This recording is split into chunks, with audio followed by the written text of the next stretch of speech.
ভারতকে দাদাগিরি করতে নিষেধ করলেন মঈন আলী। পাকিস্তানের পক্ষ নিয়ে ভারতীয় মালিকদের দিলেন কঠোর হুঁশিয়ারি।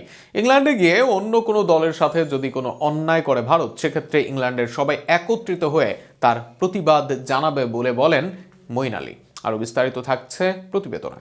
ইংল্যান্ডের জনপ্রিয় ফ্র্যাঞ্চাইজি লীগ দ্য হান্ড্রেডের পাকিস্তানি ক্রিকেটারদের ঘিরে ছায়া নিষেধাজ্ঞার গুঞ্জন তৈরি হয়েছে। অভিযোগ উঠেছে ভারতীয় মালিকানাধীন কয়েকটি ফ্র্যাঞ্চাইজি নিলামে পাকিস্তানের খেলোয়াড়দের এড়িয়ে যেতে পারে। বিষয়টি সামনে আসতেই ইংলিশ ক্রিকেট অঙ্গনে শুরু হয়েছে আলোচনা সমালোচনা।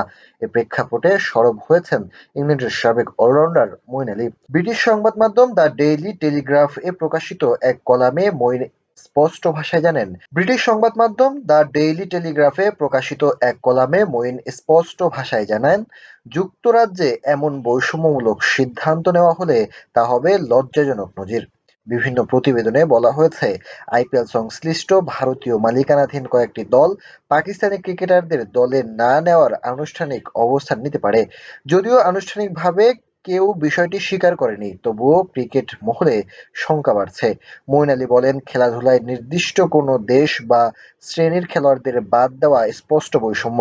তার মতে এমন কিছু ঘটলে ইংল্যান্ডের ক্রিকেটাররা ঐক্যবদ্ধভাবে এর প্রতিবাদ জানাবেন। তিনি আশা প্রকাশ করেন, England and Wales cricket board ECB বিষয়টি গুরুত্বের সঙ্গে পর্যবেক্ষণ করবে।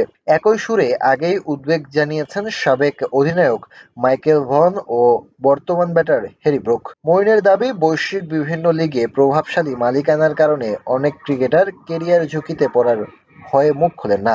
তবে তিনি মনে করেন, সিনিয়র ও প্রতিষ্ঠিত খেলোয়াড়দের এ ধরনের অন্যায়ের বিরুদ্ধে দাঁড়ানো উচিত। তার ভাষায়, যুক্তরাজ্যে অন্তত আমাদের মতামত দেওয়ার সুযোগ আছে। অন্যদিকে সম্ভাব্য বিতর্ক এড়াতে নিলামের আগে ফ্র্যাঞ্চাইজিগুলোকে সতর্ক করেছে ইসিবি। বোর্ড জানিয়েছে তারা সরাসরি হস্তক্ষেপ করবে না, তবে পরিস্থিতির উপর নজর রাখবে। আগামী 12ই মার্চ অনুষ্ঠিতব্য নিলামে পাকিস্তানের ৬৭ জন ক্রিকেটারের নাম নিবন্ধন করেছেন।